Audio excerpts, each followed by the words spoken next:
Jane Eyre, Chapter 2. I resisted all the way a new thing for me, and a circumstance which greatly strengthened the bad opinion Bessy and Miss Abbot were disposed to entertain of me. The fact is, I was a trifle beside myself, or rather out of myself, as the French would say. I was conscious that a moment's mutiny had already rendered me liable to strange penalties, and, like any other rebel slave, I felt resolved, in my desperation, to go all ends. "Hold her arms, Miss Abbot, she's like a mad cat." For shame," cried the lady's maid. "What shocking conduct, Miss Eyre, to strike a young gentleman, your benefactress's son, your young master." "Master? How is he my master? Am I a servant?" "No, you are less than a servant, for you do nothing for your keep.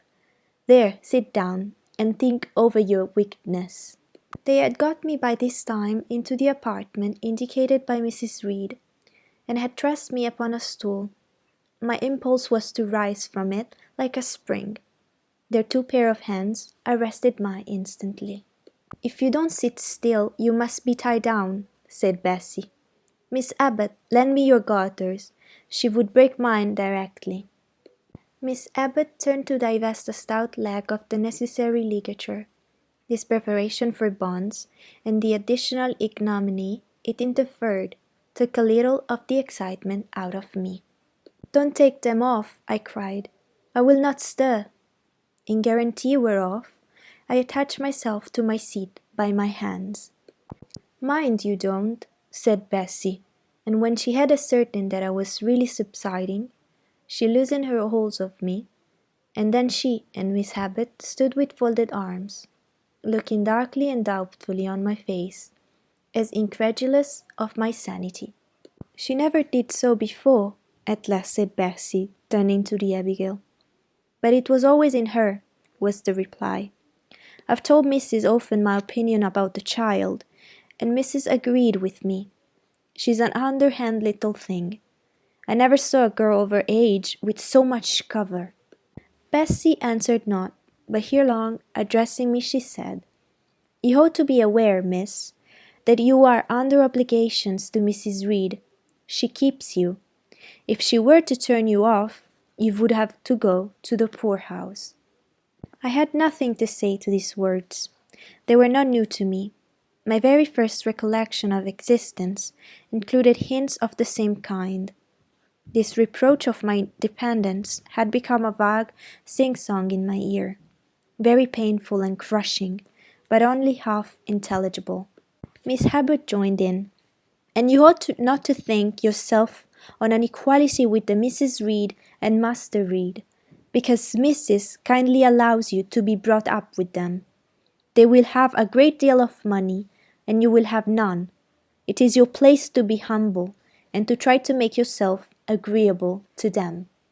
"What we tell you is for your good," added Bessy in no harsh voice. "You should try to be useful and pleasant. Then, perhaps, you would have a home here. But if you become passionate and rude, Mrs. will send you away, I'm sure." "Besides," said Miss Abbot, "God will punish her. He might strike her dead in the midst of her tantrums. And then where would she go? Come, Bessy, we will leave her. I wouldn't have her heart for anything. Say your prayers, Miss Eyre, when you are by yourself, for if you don't repent, something bad might be permitted to come down the chimney and fetch you away." They went, shutting the door and locking it behind them. The Red Room was a spare chamber, very seldom slept in. I might say never, indeed, unless when a chance influx of visitors at Gateshead Hall rendered it necessary to turn to account all the accommodation it contained. Yet it was one of the largest and stateliest chambers in the mansion. A bed supported on massive pillars of mahogany, hung with curtains of deep red damask, stood out like a tabernacle in the centre. The two large windows, with their blinds always drawn down, were half shrouded in festoons and full of similar drapery. The carpet was red. The table at the foot of the bed was covered with a crimson cloth. The walls were a soft fawn colour, with a blush of pink in it. The wardrobe, the toilet table, the chairs were of darkly polished old mahogany. Out of these deep surroundings shades rose high and glared white. The piled up mattresses and pillows of the bed, spread with a snowy Marseille counterpane. Scarcely less prominent was an ample, cushioned easy chair near the head of the bed, also white, with a footstool before it, and looking, as I thought, like a pale throne. This room was chill, because it seldom had fire. It was silent, because remote from the nursery and the kitchens. Solemn, because it was known to be so seldom entered. The housemaid alone came here on Saturdays, to wipe from the mirrors and the furniture a week's quiet dust, and Mrs. Reed herself, at far intervals, visited it to review the contents of a certain secret drawer in the wardrobe, where were stored divers parchments, a jewel casket, and a miniature of her deceased husband. And in those last words lies the secret of the bedroom, the spell which kept it so lonely in spite of its grandeur. Mr. Reed had been dead 9 years. It was in this chamber he breathed his last. Here he lay in state, hence his coffin was borne by the undertaking's man, and since that day a sense of dreary consecration had guarded it from frequent intrusion. My seat, to which Bessie and the bitter Miss Abbot had left me riveted, was a low ottoman near the marble chimney-piece. The bed rose before me. To my right hand there was the high dark wardrobe, with subdued broken reflections varying the gloss of its panels. To my left were the muffled windows.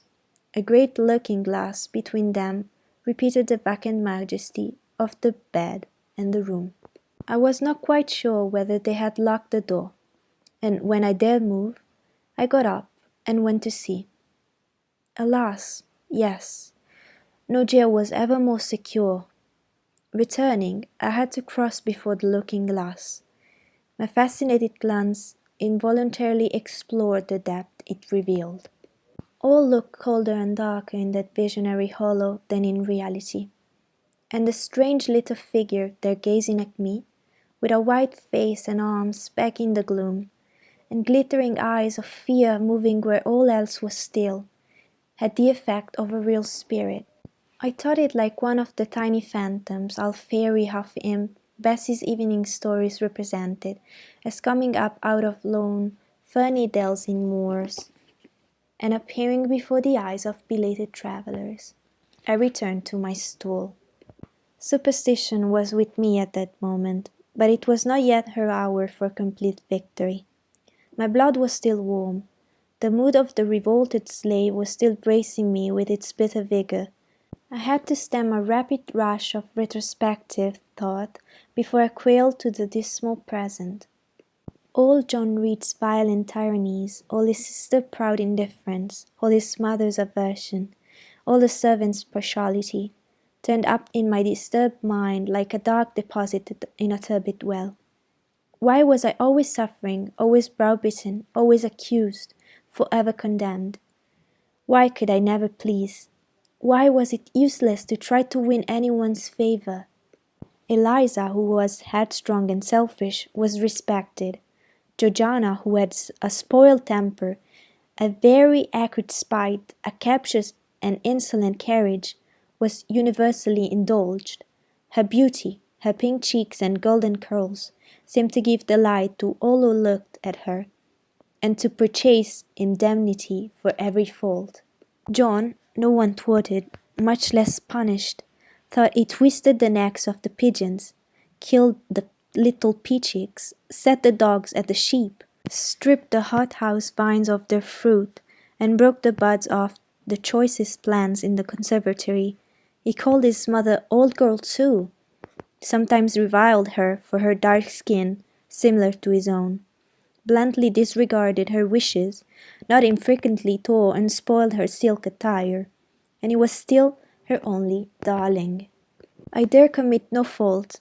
I strove to fulfil every duty, and I was termed naughty and tiresome, sullen and sneaking, from morning to noon, and from noon to night. My head still ached and bled with the blow and fall I had received.